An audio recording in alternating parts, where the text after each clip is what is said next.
ডিএমকে সভাপতি এবং তামিলনাড়ুর মুখ্যমন্ত্রী এম.কে স্ট্যালিন রবিবার বলেছেন যে ভোটার তালিকায় বিশেষ নিবিড় সংশোধনের জন্য গণনা ফর্মে ভারতের নির্বাচন কমিশন যে বিবরণ চাওয়া হয়েছে তা এমনকি বিচারক্ষণ ভোটারদের মধ্যেও বিভ্রান্তি করবে।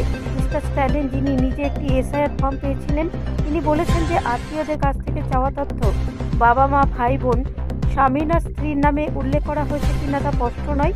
প্রশ্নের কোনো স্পষ্টতা আছে কি? আত্মীয়দের বিরুদ্ধে কলামে তারা ভোটার পরিচয়পত্রের নাম্বার চেয়েছেন, দ্বিতীয় কলামে আবারও তারা আত্মীয়দের নাম চেয়েছেন। কার নাম লেখা উচিত, আত্মীয়ের নাকি আবেদনকারী? সামান্য ভুলের জন্যও নির্বাচন কমিশন ভোটারদের নাম মুছে ফেলার আশঙ্কায় রয়েছে। তিনি একটি ভিডিও বার্তায় বলেছেন, চাওয়া তথ্যগুলিকে বিভ্রান্তি স্তূপ হিসাবে বর্ণনা করে তিনি এই যুক্তি প্রত্যাখ্যান করেন যে রাজ্য সরকারি কর্মচারীরা যেহেতু এসআইআরকে ভয় পাওয়ার কোনো প্রয়োজন নেই, কিন্তু বাস্তবতা হলো যে একজন সরকারি কর্মচারী নির্বাচন কমিশনারের নিয়ন্ত্রণে থাকবেন এবং রাজ্য সরকারের কাছে আর জবাবদিহি করতে বাধ্য থাকবেন না। তিনি বলেন, মিস্টার স্ট্যালিন আবারও স্পষ্ট করে বলেন যে তিনি এসআইআর-এর বিরোধিতা করছেন না, কারণ অবাধ ও সুষ্ঠু নির্বাচনের জন্য একটি সৎ ও স্বচ্ছ ভোটার তালিকা অপরিহার্য। কিন্তু আমাদের অবস্থান হলো এটি তাড়াহুড়ো করে করা উচিত নয়।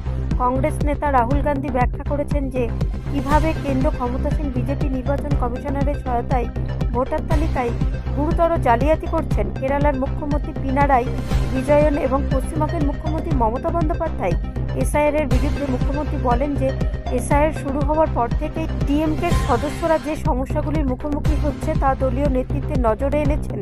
বিএলওরা, বুথ লেভেলের অফিসাররা বাড়ি বাড়ি যাচ্ছেন না, এমনকি যদিও আসেন তবুও তারা পর্যাপ্ত সংখ্যক ফর্ম সঙ্গে করে আনেন না।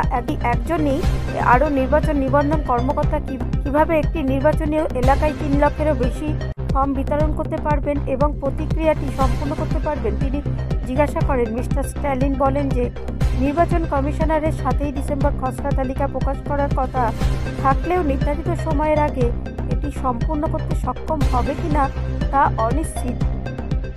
ব্যুরো রিপোর্ট, রাষ্ট্রীয় প্রসার বাংলা।